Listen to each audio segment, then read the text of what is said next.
Welcome to the Water Trough, where we can't make you drink, but we will make you think. My name is Ed Drozd, the Small Business Doctor, and I'm really excited you chose to join me here as we discuss topics that are important for small business folks just like you. If you're looking for ideas, inspiration, and possibility, you've come to the right place. Join us as we take steps to help you create the healthy business that you've always wanted.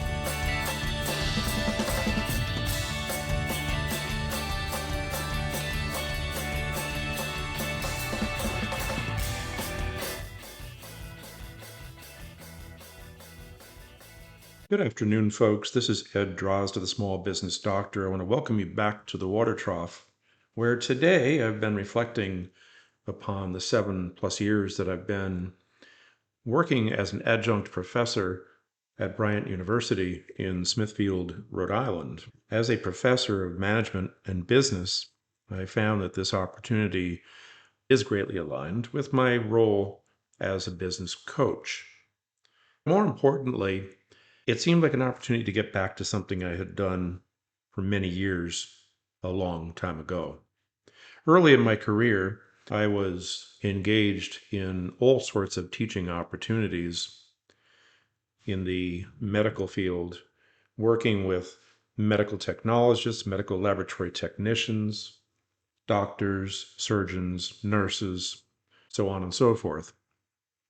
It was a great opportunity to share my expertise with these folks who were growing and developing their skills, and I enjoyed it immensely. When I took the position at Bryant University, it was a step in a slightly different direction. I had previously taught one graduate level course at the University of Rhode Island. I co-developed an administrative course with a colleague of mine.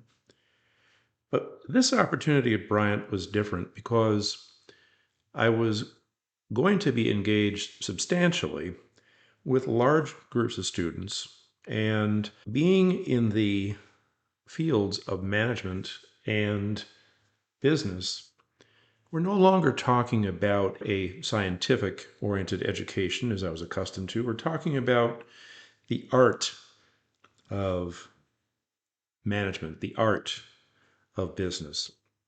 These things are vastly different than the somewhat concrete world of science that I was accustomed to.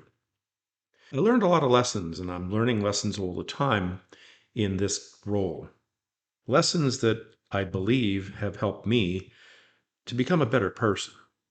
The purpose of my role at Bryant University was, of course, not to help me to be a better person.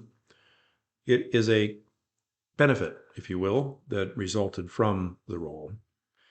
Naturally, the role itself is designed to nurture and to inspire and to aid students in their development, their understanding of, and perhaps their enthusiasm for the world of management and the importance of those things in their subsequent work life.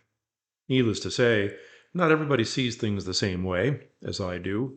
I've always made an effort to try to couch my enthusiasm for the things that I enjoy with the reality that not everyone is on the same page. But I've found historically that by taking this time to share my experiences, by taking this time to nurture and to help develop these young folks, was tremendously rewarding, in many cases, for them as well as me. And that's what I wanted to talk about today. I want to talk about the fact of how important it is in your role as small business people to be educators of sorts.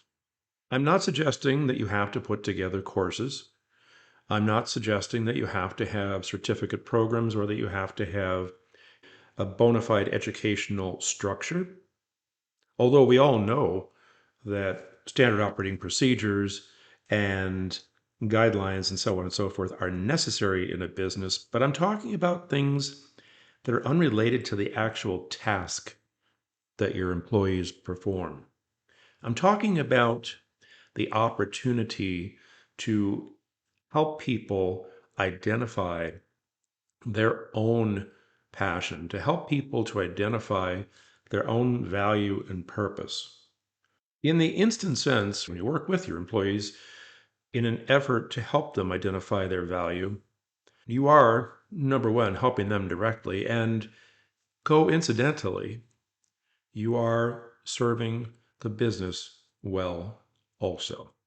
Now, it's not unrealistic to want to be able to get more from your employees. And so, this sort of effort shouldn't be looked upon as a selfish thing, or selfish in a negative way anyway. It should be looked upon as an opportunity to maximize the potential for your employees, to maximize the productivity and the success of the business. And then ultimately, when all is said and done, to give the employee greater opportunity. The time that you invest in these employees, helping them to discover their value, will return on investment to your business immediately. But whether or not they stay with you, the investment will return benefits for them for the rest of their lives. This kind of strikes me like a win-win. Your company can benefit from your taking the time to support the development of your employees, and the employees can benefit from the time that you take to invest. The really cool thing is, it doesn't require a lot of effort either. The type of education that I'm referring to is the nurturing aspect of education. It's taking the time simply to listen to what people have to say, to ask them questions as to what inspires them and how they can be better served working in your organization. Some people might think, well, I'm not going to give my employees that kind of latitude. They're working for me, not the other way around. And rest assured, they are working for you. But how they work for you, what they do on behalf of your company, is critical to the success of your company. And whether you realize it or not, what you do for, what you think of, and how you behave with these people is important for their success as well. You do not have to go to great lengths to do these things. It starts out with little things: sincerity, genuine listening, and actual curiosity for what is making these people tick. You see, when I was in the classroom, which I am not any longer, I'm in a remote situation now, I was inspired more so by the way that a student would respond to something than I was by the correctness of their response. I used to like to say there's no wrong answers except for the answer that you can't explain. This is an opportunity for you to enhance your business. This is an opportunity for you to accomplish that through the development and nurturing of your staff. I encourage you to give it a shot. Like so many things that I mention on here, they're not very particularly sexy. They're not exciting. And I understand that. That's cool. But these little fundamental things can make a profound difference. Let's face it, you're in business to be successful. So take these things to heart. Give them some consideration.